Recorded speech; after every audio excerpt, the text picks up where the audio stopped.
Space, the final frontier. These are the voyages of the YouTube show Tuesday Night Trek.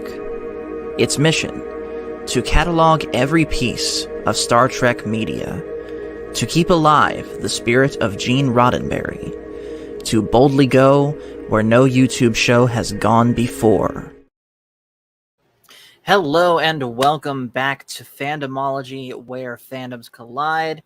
And for the first time stepping back into the seat is Captain Paul of the USS Tuesday Night Trek. And of course, we're back with Tuesday Night Trek. It's been a while. A bunch of different things going on that was causing Tuesday Night Trek not to happen. But we're back, and I did put the invite out to some people. Hopefully they show up, but if not, I am prepared to go this stream alone. And I want to say hello right off the bat.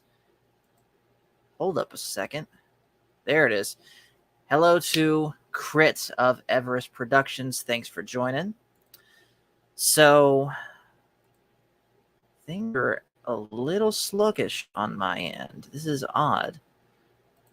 So, yep, there it goes. All right, so bear with me, guys. We're going to turn the camera off for a bit. I did have to download some new videos for the intro and the outro, but we have those done now. So let me get these put in here, and we'll go ahead and get started. All right, so first off, since they're ready, I'm going to go ahead and show off the new intro and outro for the channel. So this is kind of a rework of an old one that we had for the Everything Else guys. I decided to just rework it and put the Fandomology logo on it because it already had the slogan, "Where Fandoms Collide." So let me go ahead and play that for you.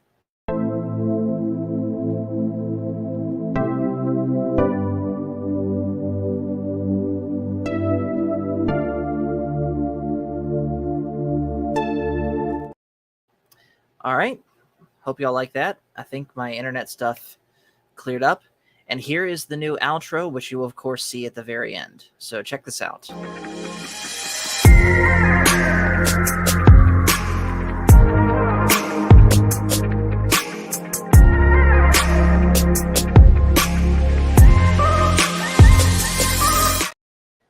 So that's going to be at the very end of this, of course, stream. And that's how it's going to be pretty much from here on out. So the last holdovers of the Star Wars guys / the Everything Else guys have been converted now to what they need to be. So tonight we are back picking up where we left off with Deep Space Nine. And we left off... the last thing we had talked about was Deep Space Nine, episode 15, which were, of course, the episode where Sisko and O'Brien get stranded on that one planet where they're basically living like the Amish, but even more crazier, and deciding to completely reject all technology. Well, we're back now with episodes 16 through 19. Now, why am I not doing 16 through 20? Well, because episode 20 is actually the first part of a two-parter, and you guys know that I do not like to split up two-parters. So next week will be episodes 20 through the end. So episodes 20 through 26. But tonight, we're going to be talking about the episodes Shadowplay, Playing God, which, by the way, is a really good Polyphia song, Profit and Loss, and Blood Oath. And I'm going to go ahead and just say this right now. All of these episodes were really good. But between all of them, I would probably say, at least for me, Blood Oath was the best one. And we'll get into why once we get there. So, first off, let's talk about Shadowplay. So this episode was a very good episode to get back into Deep Space Nine with. So with this one, it focuses mostly on Odo and Jadzia.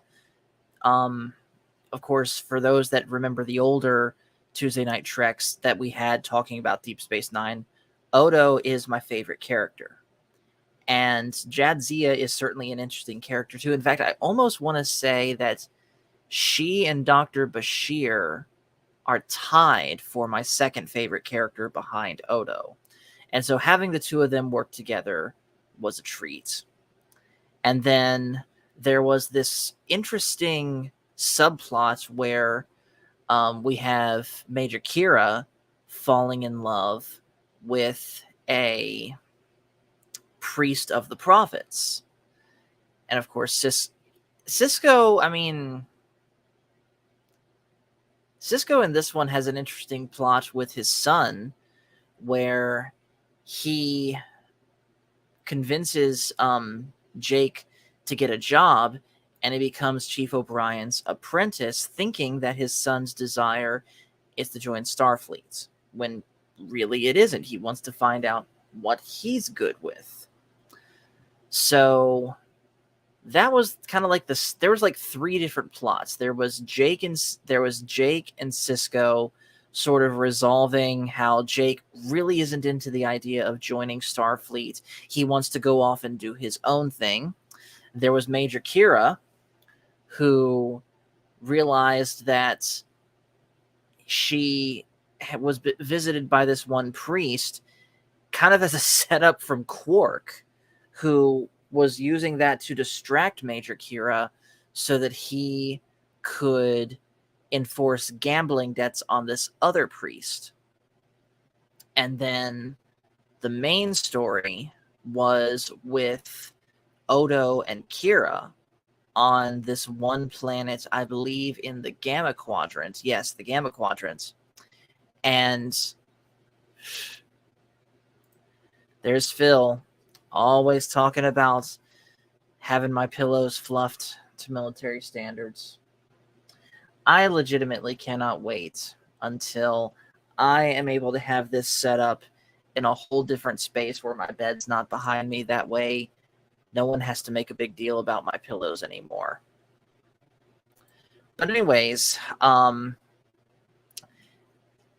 Odo and Kira find themselves on this planet, and they land at night, and they're trying to figure out, where they are.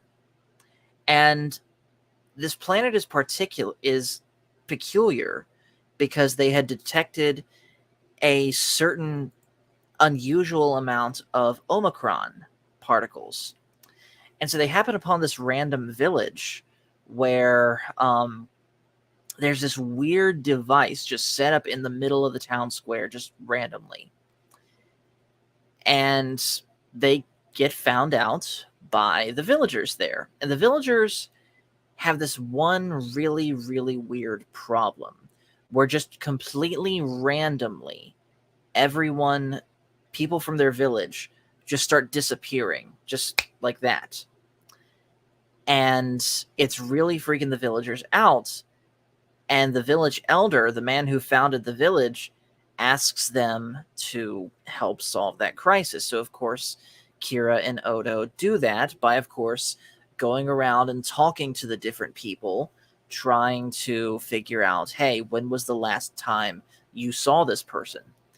And in their investigation, some really peculiar things they find out about how, the village elder just seems kind of blasé almost about his people disappearing, when if you're like the founder of a village and you've got your citizens disappearing into thin air, spoiler alert, foreshadowing, wouldn't that be more concerning to you? But no, he's just kind of calm and collected about it.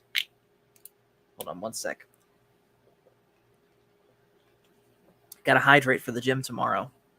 Anyways, another thing that they found out that was really, really strange is that no one from the village had left the valley that they were from.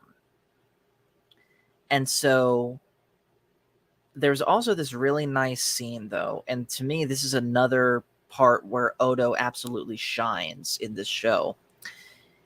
And yeah, he's kind of the gruff, no nonsense security officer, but when he has his tender moments with other characters, they're good. Like there's this one little girl that he befriends who thought that a changeling was just a made up fairy tale creature. And yet Odo is a changeling. We know that. And so the two sort of befriend each other during the investigation. And there's a part where they're leaving the valley and the little girl is telling this story where a fairy tale version of a changeling is being tested to become anything, and the person testing the changeling tricks them into becoming a loaf of bread, which the trickster then eats. Okay. That was a lot of Discord updates there. But anyways, they get to this one bush, like right at the edge of where the furthest person had been in the valley before going back. And they realize, wait, something's not right. I had something in my hand that just vanished after I went past this one bush. And the little girl tries to reach her left hand across from that bush, and it just completely dematerializes.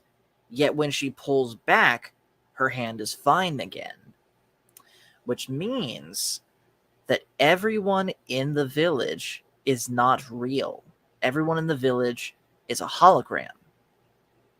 So Kira and Odo realize that that machine that they had found in the middle of Times Square, it's not Times Square, in the middle of the square that night, is that it's a hologram projector, kind of like what they would have on the holodeck. And it's reaching the end of its life, and it needs fixing so that, the people who, quote unquote, disappeared can be brought back. And so the townspeople eventually, this is a hard thing for them to take, that they are holograms, but eventually they come around to it and agree, okay, if you fix this machine, we'll get our families back. And so Kira and Odo disable the machine, only to find out that the village elder isn't a hologram. He's real. And we get another tease in his talk of the Dominion, which, yes, I know this show, the later seasons really have a heavy focus on the Dominion and the Dominion War. So it was nice to hear another tease from what I know is coming in the future. But basically, this guy says that he was from this one planet and that the Dominion completely took it over and changed the planet, changed the way of life there, and he wasn't happy with it. So he came to this planet and basically made his own civilization. And at first he's asking, look, I don't want to be here anymore. It's over. Take me back to my home planet.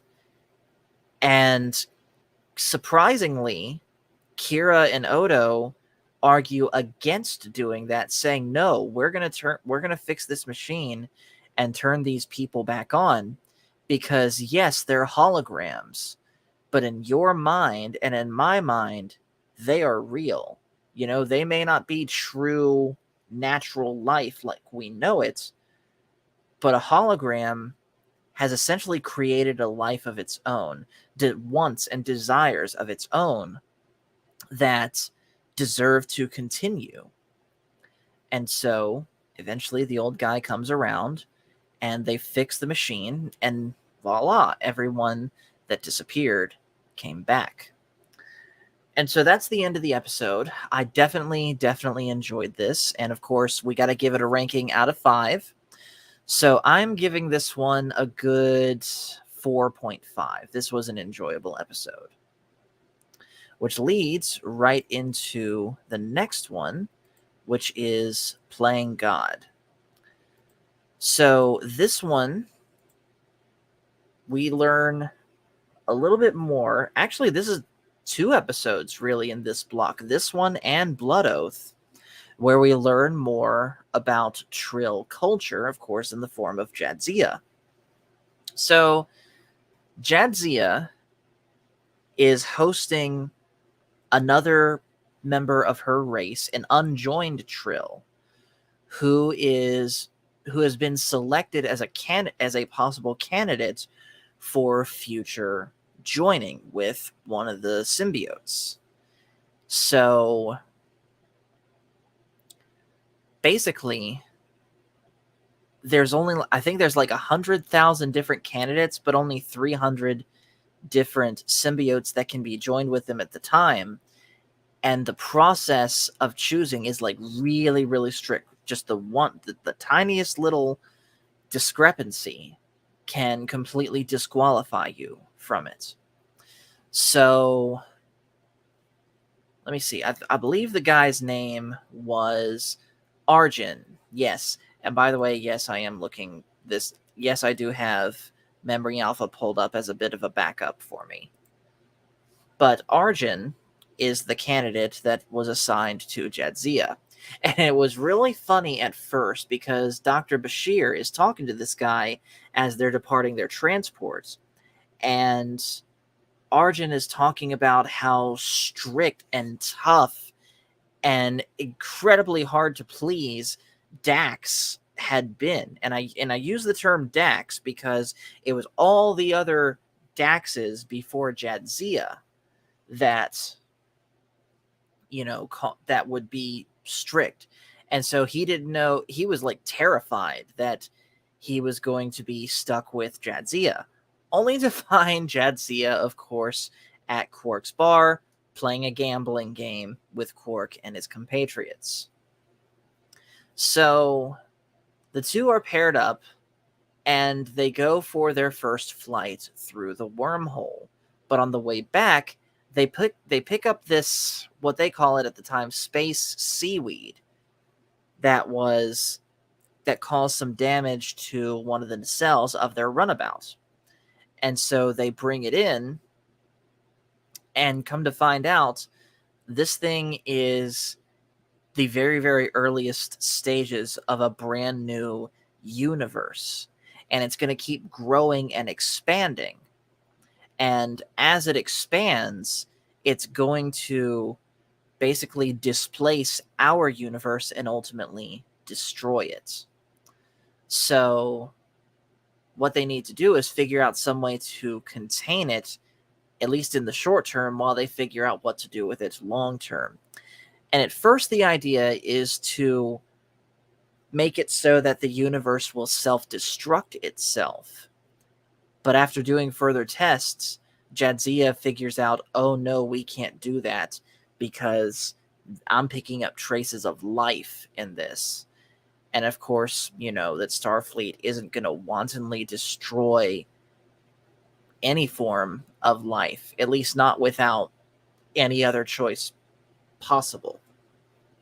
So they need to figure out how to get rid of this thing by basically sending it back through the wormhole to the Gamma Quadrants and basically releasing it where they found it. And of course, all the while, Arjun is trying his absolute best to be a good candidate, and yet he's going about it in a really, really timid way. And there's this one conversation that he has with Jadzia where, again, he's really being timid, but Jadzia calls him out saying, look, why are you doing this? Is it your fault? You said it was your father's goal that you become joined, but your heart just doesn't seem in it, or something to that effect. And this makes Arjun lose his temper, basically saying, look, you people were right about you. You are a hard master to please, for lack of a better term. And he thought that by losing his cool on Jadzia, by the way, hello to Nerdporio, thanks for joining. We're currently talking about, for those that are just now tuning in, We're currently talking about Deep Space Nine Season 2, episodes 16 through 19. I'm on the second episode of the block, which is called Playing God. And like I said, Arjun initially thought that he had blew his chance to become a suitable candidate for later joining. And it turns out that his piloting skills, which are actually better than Jadzia's, actually comes in handy in helping get this little pocket universe, we'll call it, back to where it came from in the Gamma Quadrant. And so overall, I don't think this was as good of an episode as the previous one. But then again, maybe I like the previous one so much because I was just thirsty for some Trek. But either way, I give this one a 3.5 out of 5. So the next one we're going to talk about is Profit and Loss. So by the title, you can tell that this is a Quark-centered episode. But it's not just a Quark-centered episode. We finally learn some answers about plain and simple Garak. So the basic premise of this episode is Quark runs into someone who he used to be in love with, a Cardassian woman. Yes, Nerdporial says Profit and Loss is a great one. I tell you what, Nerdporial, I sent you and Brandon the link to join the stream if you would like. So after this one, like I said, we're going to be talking about Blood Oath, which is the one that Kang, Kor, and Koloth return in. So if you're interested and available, man, I sent you the link earlier. But anyways, this episode shows 3 Cardassian fugitives that are running from the Cardassian military because they dare to speak out about wanting reform for the Cardassian society, because the military pretty much has the entirety of Cardassian society in an iron grip. And these 3 are proponents of peace. You know, they want more peaceful discourse amongst Cardassian people. And because of that, the military wants them silenced. And so they seek refuge aboard Deep Space Nine. By the way, hello to Leia Rose. Thanks for joining. They seek refuge aboard Deep Space Nine. And of course, Quark tries to greet his long-lost love. Her name was Natima. Tries to greet her like an old flame, and of course gets the Marion Ravenwood treatment of smack in the face. So, hold on one second.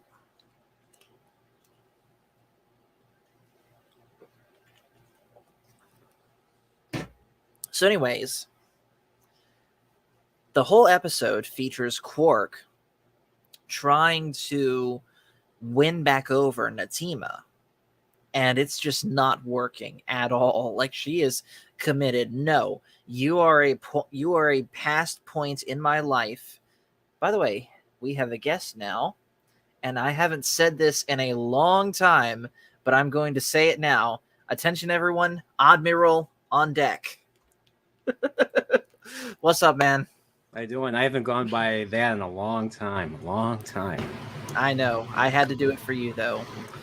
But yeah, so Deep Space Nine, Profit and Loss. Yeah, I don't fully remember. I just remember, there was the Cardassian professor lady that Quark likes, and then she had the 2 students, and then they were being pursued by one of Garak's rivals, and Garak just kills them at the end. And yes. Then I'm reading the synopsis because it's been a long time since I watched this. Sisko's like, "You, Mr. Garak, are no simple tailor."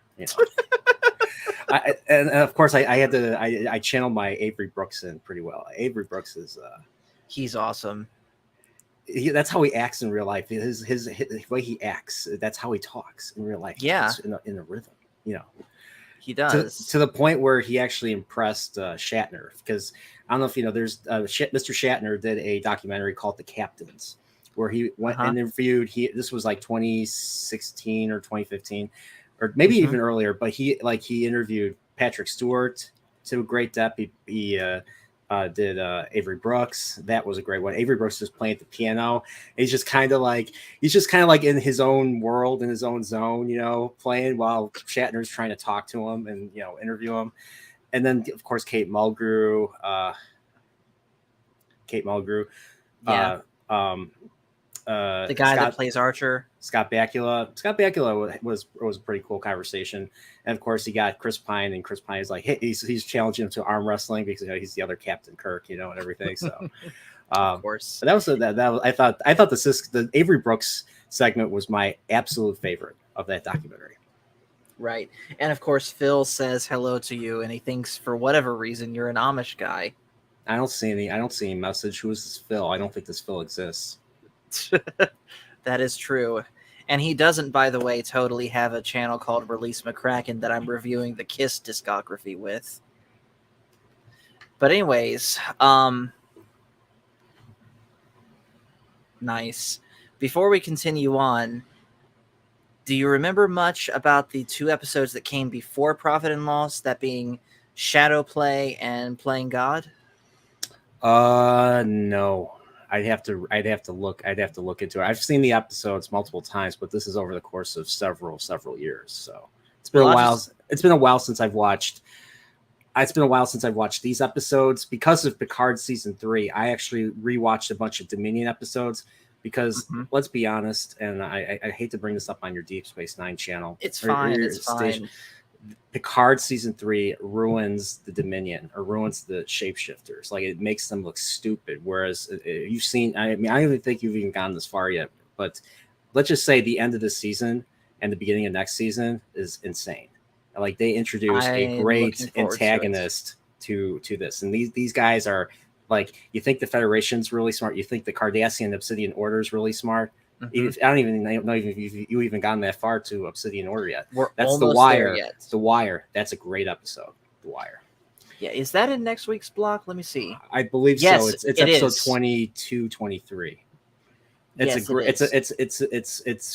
a great Garak episode. It really opens up Garak, and we learn quite a bit about him and who he's related to, and kind of what he did. And it's told in it's not told directly, because you know how Garak is. Garak always lies about everything. So there's a lot of subtext that you just have to read into it. And that's what makes the writing of Deep Space Nine brilliant. And Garak might be the best character on this show. Awesome. Well, regarding the other 2 episodes, I'll just give it to you real quick in a sentence. Shadow Play is the one where Kira and Odo have to help that one village that ends up being the hologram set up by the one old dude. And then, okay. And then Playing God is the one where they discover the beginnings of that, I guess you could say, pocket universe that's expanding and is slowly displacing the actual universe. And it's the one where Kira takes on an apprentice to potentially become another host. Yeah. I don't think I remember that one quite. Yeah. But anyways, Profit and Loss.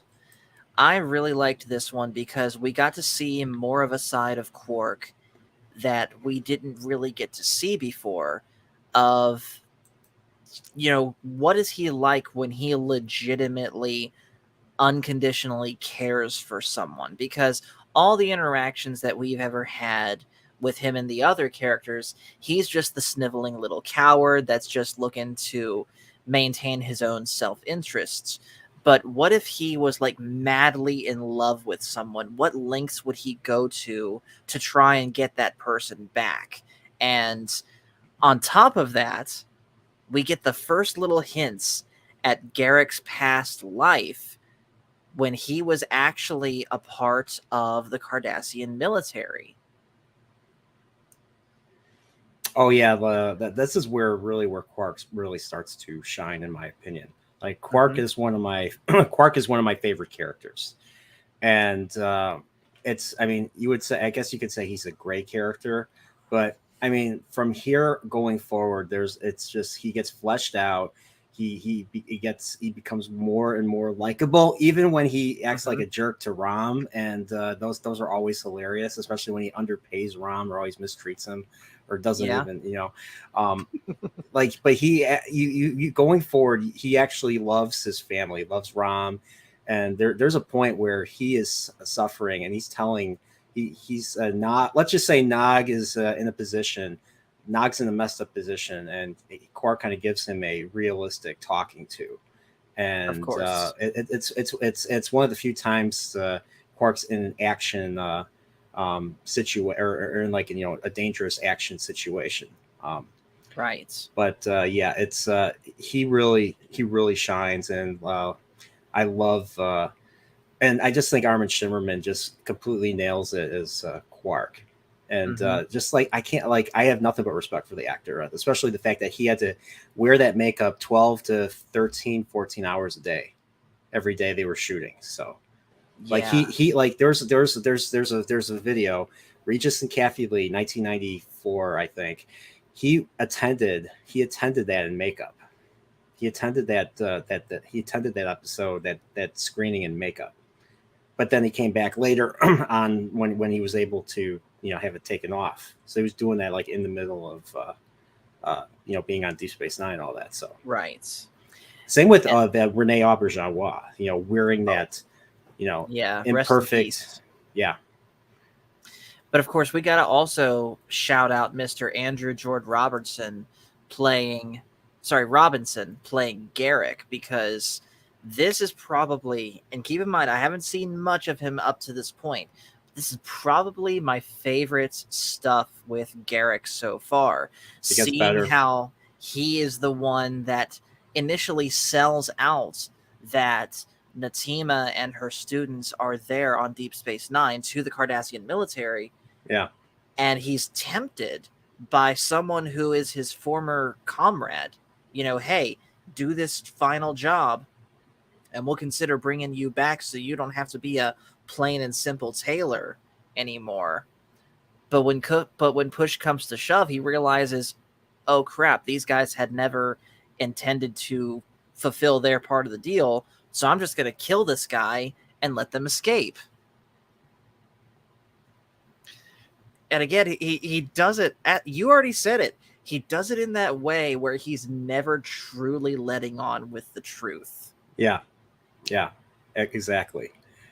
All I can say is like just he really like just the fact that I think Garak only did that so he get rid of that guy.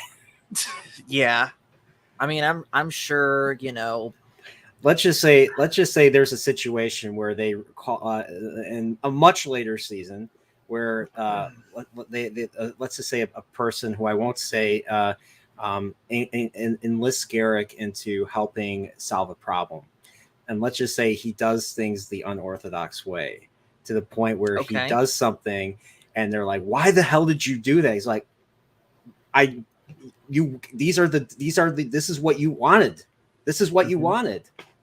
And I'm not gonna get into it, but it was it's a great episode. When you eventually get to it, you will know exactly what I'm talking about. Awesome. But as for profit and loss, I give this one a solid 4.5 out of 5. Okay. And so that leads finally, and I was really looking forward to this one, because this is something I remember back to the early Tuesday Night Treks when we were still covering TOS. You really hyped this one up. Blood Oath, where we finally get the return of Kor, Koloth, and Kang. And right off the bat, we got to talk about how they brought back the same actors, and it's like they never left the role. Nope, exactly. And what's even great is it starts off kind of like a Western. Like these three Klingons are in a bar, or we get introduced to them one at a time, and what they want to do, like, and how they're handling being in in the situation. You get Kor is the original Klingon, John Colicos. He's the one that's always getting drunk. And then of course Kor was in Errand of Mercy. he wants to know the location. He wants to know the situation of the fleet. And of course, Kirk tells him to go climb a tree. That core, that insane episode with the Organians, that core. Mm-hmm. And then of course, Koloth is going up to Core. He's like, get yourself together, man. Put yourself together. And he was from Trouble with Tribbles. And my dear Captain Kirk, my dear Captain Koloth, almost the same. It was the same actor that played Trelane, William Campbell. So I'm seeing him. It's too bad they didn't get him to come back as adult Trelane, because Trelane, still out there. Mm-hmm. That is true. All we saw left of him was, he got a spanking from his incorporeal mom and dad because he's screwing around with Kirk, or the regular people like their toys. If you can't take care of your toys, then you shouldn't have them at all, Trelane. But I was gonna do it, Mom and Dad. I would. No, Trelane. No, Trelane. I would. He kept saying I would in like different inflections. It's hilarious. And here's the thing: of the 3 original actors, all 3 of them did great. But my favorite was watching Koloth and watching him, because again, he got the mannerisms that he had for younger Koloth down perfect, and yet even a little bit of Trelane and his mannerisms kind of leaked in. And the one that I thought was the most stoic, the one that was the most badass, was Kang, Michael Ansara. Even as an older man, he was like I think he was in his late 60s and the early 90s. He was like he plays even as an old dude, he is terrifying. He's really tall dude, and he is terrifying. He's got a presence, Michael Ansara. Yeah, he does. And like if you ever get getting around to watch Babylon 5. He plays like a wizard. He plays like some sort of like a math wizard, or I forget what they call them. And he has that same demeanor, that same effect and everything, to the point where one character has to ask him one character has to invite him to a meeting with an ambassador, and the assistant is terrified of him, because you'll see if you ever watch Babylon 5, you'll know what I mean. But I like he just shows up, and he's like freaking Lee Van Cleef, and like he's ready to kick some butt. He's like, I'm here, business, let's get this done. We gotta take out the albino. The albino killed our children. We gotta take him out. And of course, Phil is roasting you for your white T-shirt, saying DJ Ronnie G wants his white T-shirt back, and he says he sees a mustard stain on your shirt. I didn't have any mustard, but hey. Yeah. But not only did the actors do well, but the story that they were given to tell was also a really good one. What happens when these 3 old Klingons are adjusting to new Klingon society, which really struck me, because remember, these guys in the original series were the antagonists to Kirk, Spock, and McCoy and all them. Yeah. And now here they are, and we're supposed to, sympathize with them, and we do, because they're going after this one albino Klingon that way in the past killed their children. Yeah. And Jadzia joins in on this because Curzon Dax, who was their friend at the time, in fact, the only Federation representative that they were nice to, Jadzia made a blood pact with Kor, Koloth, and Kang that they would help hunt down the albino and kill him. Yeah. So they meet Jadzia again. Of course, they're surprised. Oh my God, Dax, you're a woman now.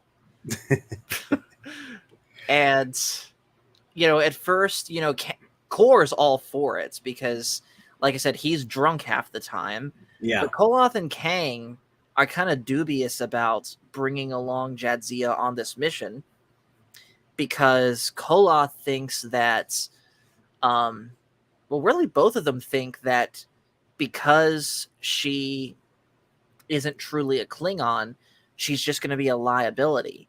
But Jadzia manages to prove herself in like a sparring match with Batleths against Koloth, which again, the fact that a man William Campbell's age at the time could move with a bat'leth prop like that was impressive.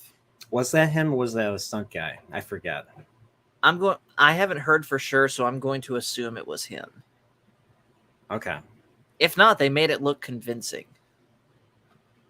But anyways, and of course, Jadzia basically provoked Kang into letting her join by basically getting him riled up, saying, "Oh, you're no true friend," or something to the effect of that.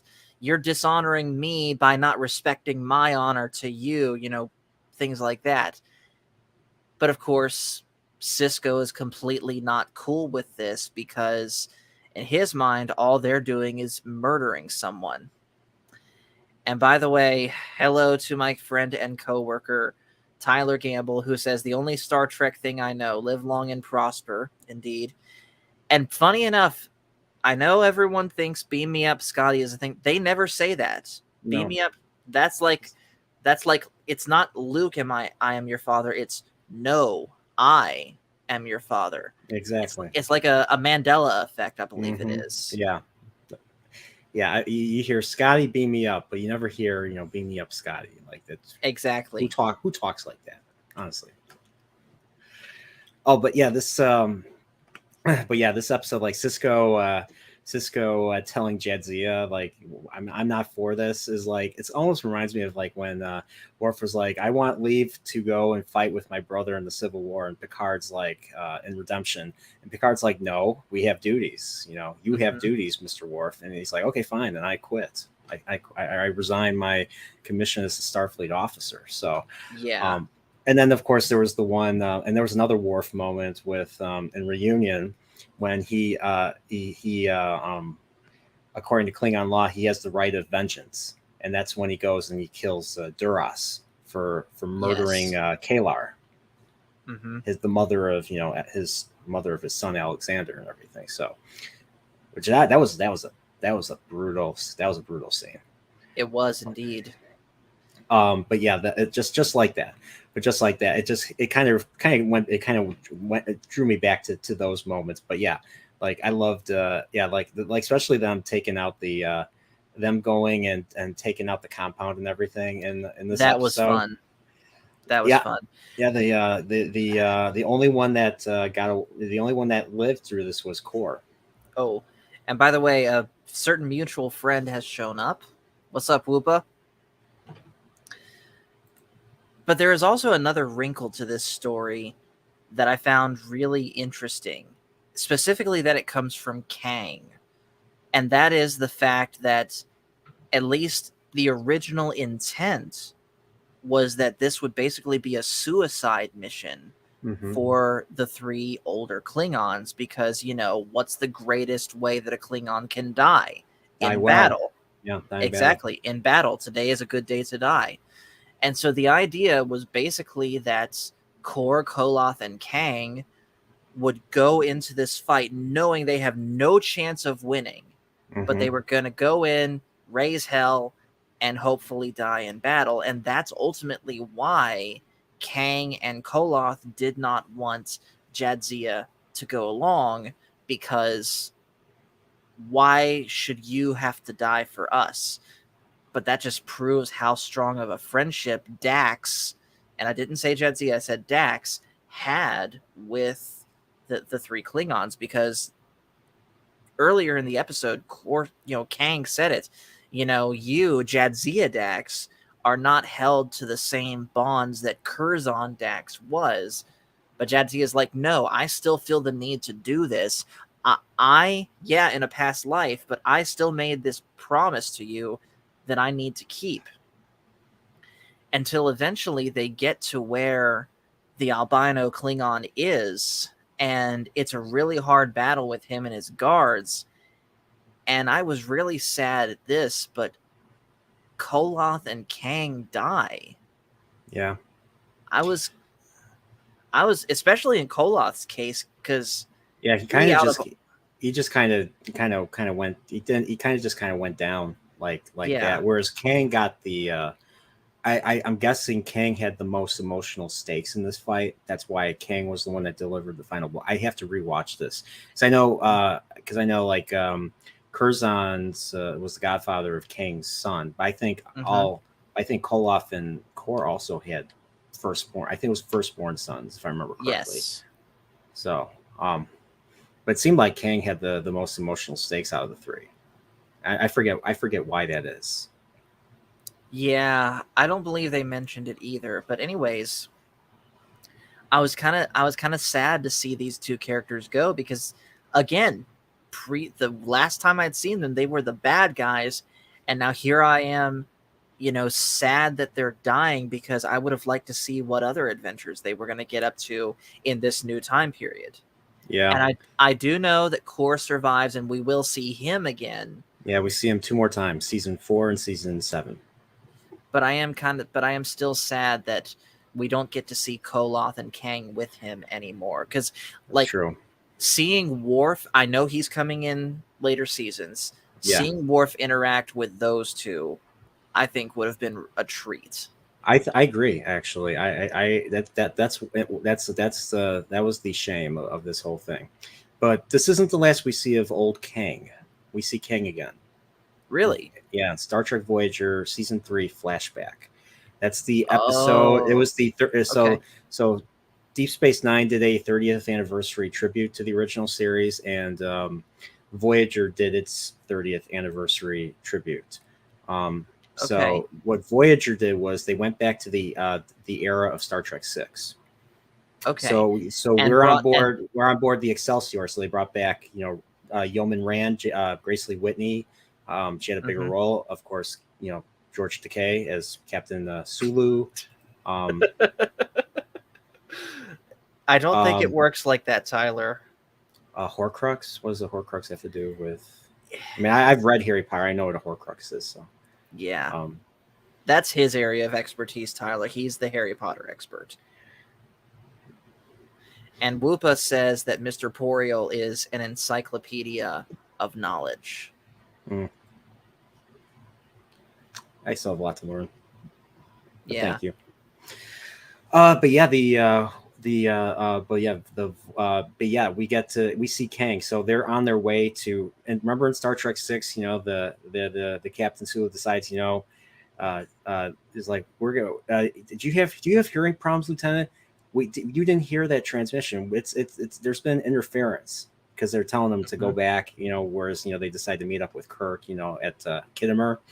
Yes. Well, on their way to Khitomer, who do they run into? They run into Kang. And they have a little bit of a scuffle with Kang. I see. Yeah. Yeah, that'll definitely be interesting to see. So Koloff, Koloff we don't see again, unfortunately. Sadly. Yeah. Hold on 1 second.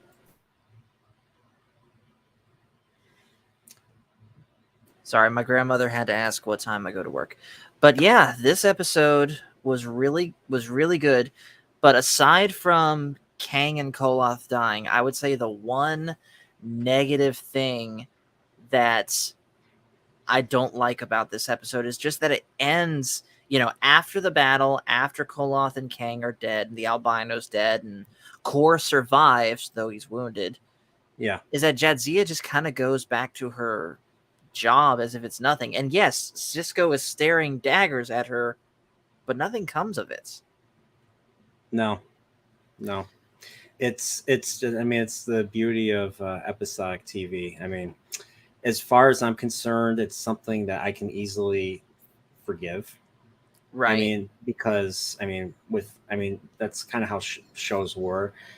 But when it comes to newer shows, making these type of mistakes or things is something I don't have as big of a problem with. But if you disregard stuff that happens before, especially things that have been established before in a show, especially a show like this, I'm going to have a problem with it. Yeah, like I ain't even seen the show. So the show Strange New Worlds, I don't know if you've heard of it. I have heard of it. It's they're talking about it.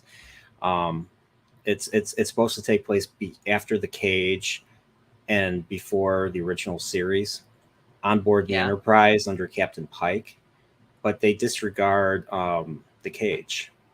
They disregard the characters from the Cage, and so one thing about Star Trek Discovery, that they made the Klingons. Well, I shouldn't even say Klingons. That's a dirty word for that. That's a transgression. No one will ever forgive me for. They looked like orcs. They looked like Yeah. orcs with ridges on their heads, and I've seen that. Star Trek Discovery, and with I and just the way, like, like fans are always being dismissed. Especially fans that are very critical are usually dismissed and called toxic. So it's funny that they act that way up front, but yet actually try to course correct like this, which And yet- baffles me. Like, just say, okay, we hear you, and we'll try to make things right, which is something they don't do. And yet, by them making the change to this design, that Yes. still screws up with not just the original series, but Enterprise. Because Deep Space Nine in Trials and Tribulations, I know it's coming, but Deep Space Nine and especially Enterprise went out of their way to explain why during the original series the Klingons didn't look like that. And Well, yet here's Strange New Worlds doing that. As far as I'm concerned, I mean, they tried at least, but it was kind of half-baked if you think about it. Because, like, you see Kor, Koloff, and Kang in Blood Oath, and they look like normal Klingons with the ridges and everything. Yeah. It's just yeah. It's where I'm curious how people reacted to when the motion picture came up and you see the Klingon ridges on the heads for the first time, because before that Klingons they wore like this oil, this oil like shoe polish, skin, almost. like shoe polish. Now it's problematic to do that. And then they put on like these additional layers of mustache to make them look evil and right. Also politically incorrect when you think about it. And I'm sure someone out there is going to say, well, Gene Roddenberry intended the Klingons to look like that with the ridges the whole time. He just couldn't do it. It doesn't matter what the intent was. It matters what we see on the screen. Yeah. They did not look like that in the original series. Why are you trying to do that now? Mm-hmm. Yeah, exactly. So it's baffling in my opinion. And I mean, I watched a few episodes of season 1. Couldn't really get into it. Wasn't written well. The characters just didn't act like the paragons of virtue that you got from the original series.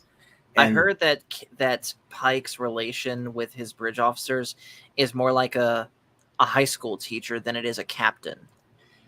Yeah, well, he's more like I call him a friend boss. He's like a friend boss. He doesn't act like a captain. He doesn't when people speak out of turn. He just lets them do what they want to do.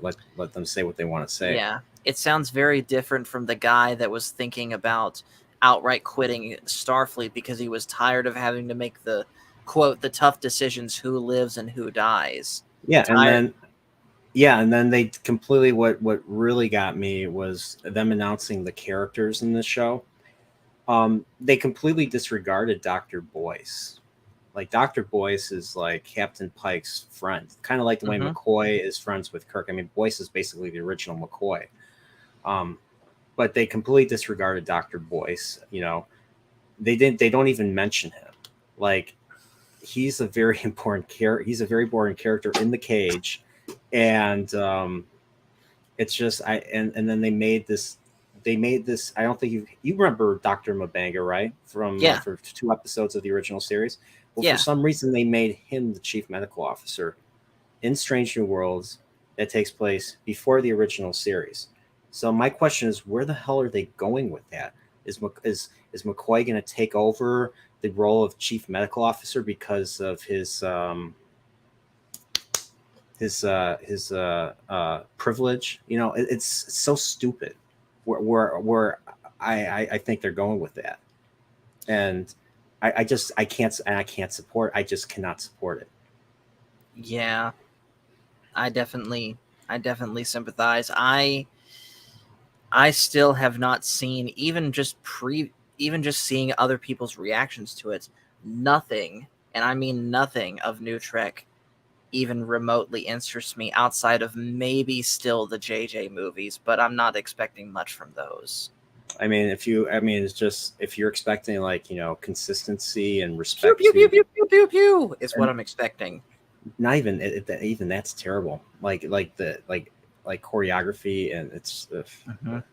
but like it's just like, I mean, reason why I loved the '90s Star Trek shows was that it went out of its way to try to be as consistent as possible. I know there's some issues, you know, like you said, like certain things don't get followed up on as well, or Mhm. things just like kind of get forgotten about. I think Yeah. that's a normal case of TV in general, especially when you're writing episodic stuff. So Yeah. I Or get that. or carrying things over between the TV shows and the movies, because where in the heck was any mention of the Borg Queen in anything Star Trek before First Contact? You'd think someone of that importance they would have mentioned before. Oh, don't bring up the Borg Queen. They brought her back for Picard season 3. I heard, And and I talked about Picard season 3 on Sunday, and I just I went on someone on another channel, and I just, what's funny is I haven't watched it in months, and yet I remember all the issues I had with it. I gotta make a Okay. video. I gotta make a video about that. I will watch that video. But Crit, I was actually talking to him today. He said this multiple times. He basically said that they ripped off Rise of Skywalker with the end of Picard season 3, with of course the Borg Queen playing the part of Palpatine. They ripped off Return of the Jedi. Really? That was Return of the Jedi. So the Enterprise Wow. D. So the Enterprise, they bring back the Enterprise D. Why? Because Geordi owns a museum. Geordi owns a Starship museum. And because he owns that Starship museum, he was able to somehow, according to the show, manage to get the saucer back, rebuild the rest of the ship. And hey, Pacific. What's up, Mike? Yeah, Mike watched it. Mike watched it too. And like, you know, when I was covering it on my channel, it was we were all like dumbfounded. Like, and what's even weirder is a lot of big channels were praising this show. That's the most interesting part of all this. Mm-hmm. I'm not gonna name names for, you know, because I know, but I just, you know, I was surprised. Yeah. And of course, everyone's, you know, has different tastes. Everyone likes what they like. Yes. But at the same time, you know, everyone dislikes what they dislike. Yes. And if you say that I mean, you can like the series. That's fine. I mean, that's totally subjective.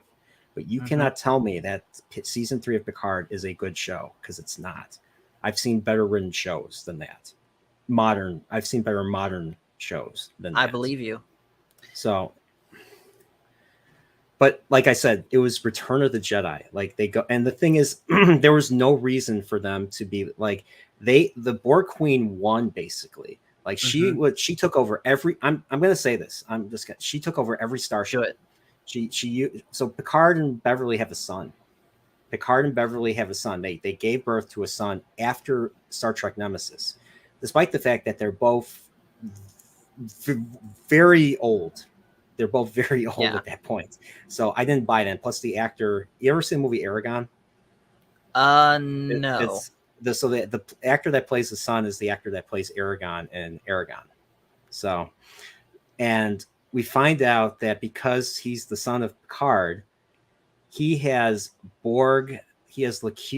elements of Locutus, Borg DNA in his blood, and they use him. Yes, and they use him as an antenna to take over all the young people, all the young cadets in Starfleet, and assimilate them without actually, you know, assimilating them. So no more of the like a vampire. No more of that. So what happens is the bad guys, the shapeshifters, the shapeshifters steal Picard's body. So Picard's dead, by the way. Picard dies in season 1, and he becomes a android golem robot thing. Don't ask any further questions. Just believe it.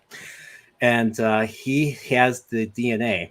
He still had elements of Locutus DNA in his DNA, or Locutus's Borg nanoprobe bot things in his DNA. and they use it to basically infect how I put it was jizz on everybody that uses the transporters in the Starfleet. So every time somebody uses a transporter, you know how their atoms get scrambled and they get re-uploaded, reattached and everything to the molecular level. Well, there's Borg. They add the Borg stuff takes over, and that's how they get infected in the first place. So they're carrying this Borg DNA, and then they use young Jack, the son, as an antenna to assimilate everybody. And they not only that, but they control all the ships too. So because of course, and they literally win.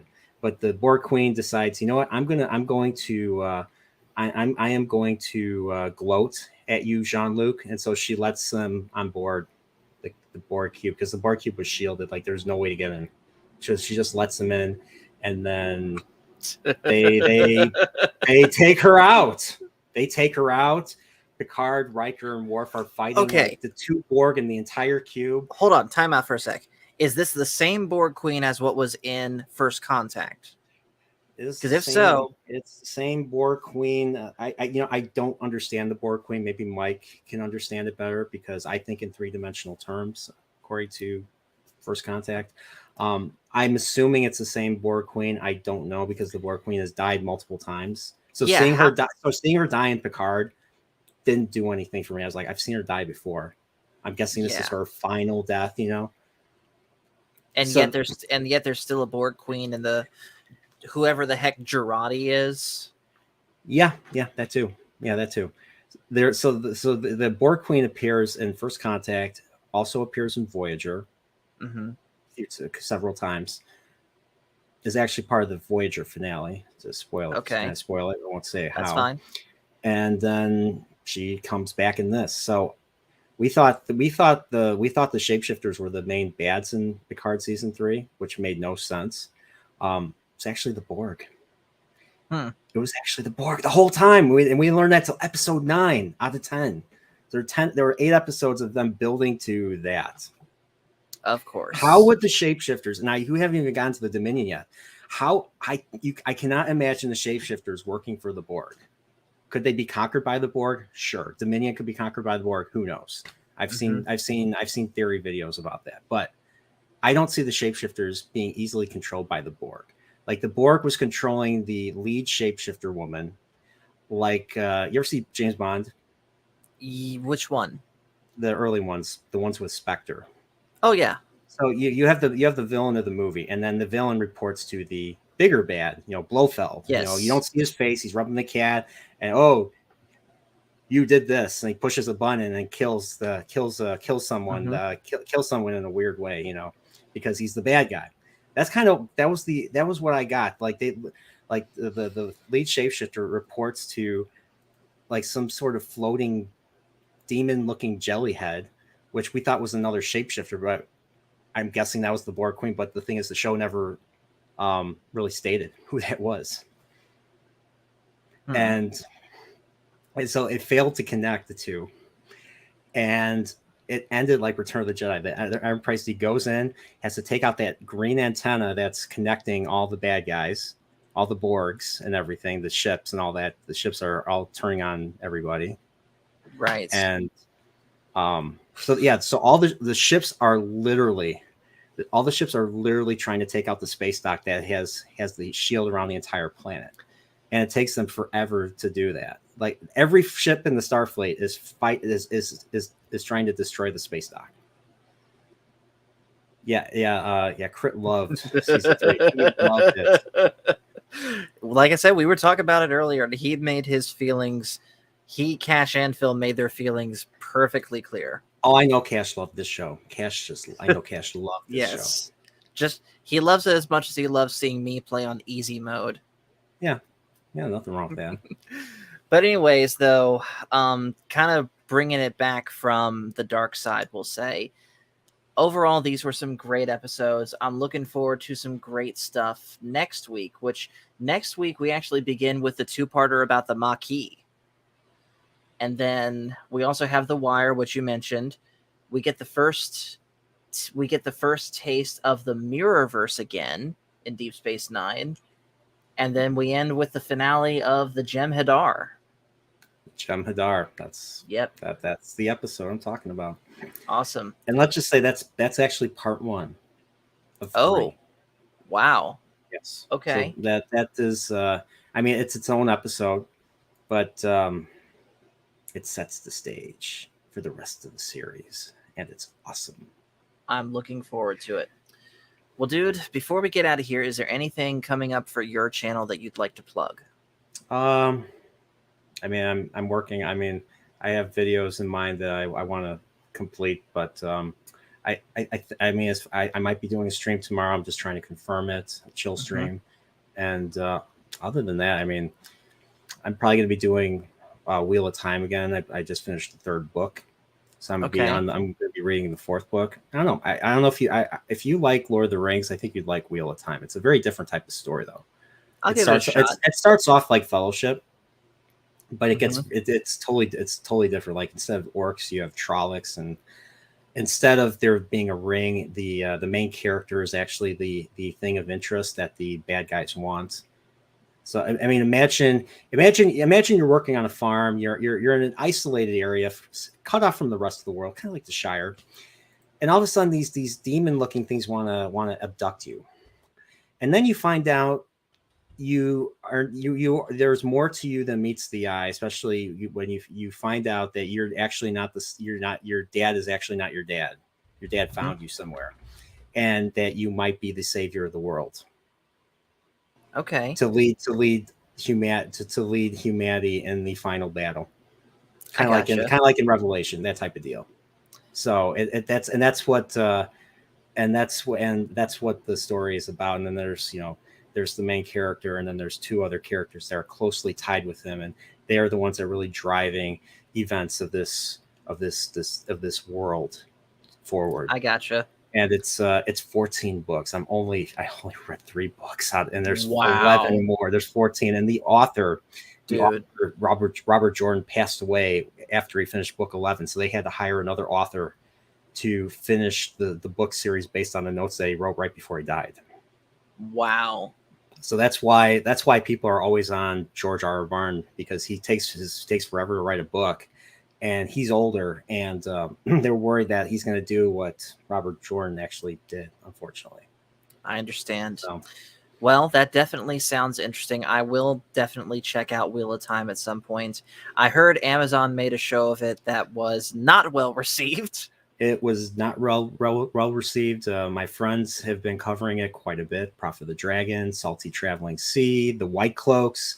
They have covered that. They have covered the Wheel of. They don't even call it the Wheel of Time. They call it the Wheel of Prime, because it does. I watched that first season. It does not resemble anything about the Wheel of Time. All the great moments in that book. Imagine if once again, it goes back to that word that I use for Strange New Worlds, disregarding the source material. Yes, that's exactly what Wheel of Prime is guilty of. Because there's a lot of great tense moments. There's just a lot of moments that would make great moments in television or in movies, great scenes that they completely cut out. I'm sure. And the main characters, the main 3 boys, are not the main characters. They have no agency. It's your typical modern, shitty. Excuse my language again. I gotta ding you for it. I gotta ding you for it. Hold on, where is it? There it is. Language, and for gosh sake, watch your language. My bad. It's all right. I take responsibility, but it's crappy. It's a terrible way to do things. I understand, and it's a real shame. And see, so the thing is, this type of thing, and I don't talk about this on my channel. But this culture war. I mean, like, this is not like, I like how a lot of people say it's because of fans that are creating this. No, this is the fans reacting to that.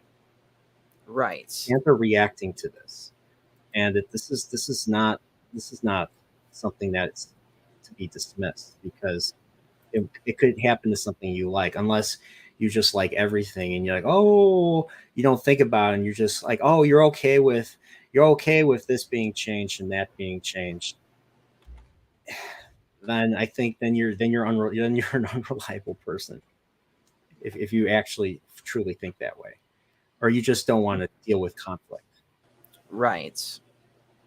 Like Well, got into it. I actually got into it with the production designer of Picard season 3. I believe I saw that. Oh, you did? Oh, you did? Oh, I'm sorry. I think Sorry that so. I'm sorry that you saw that.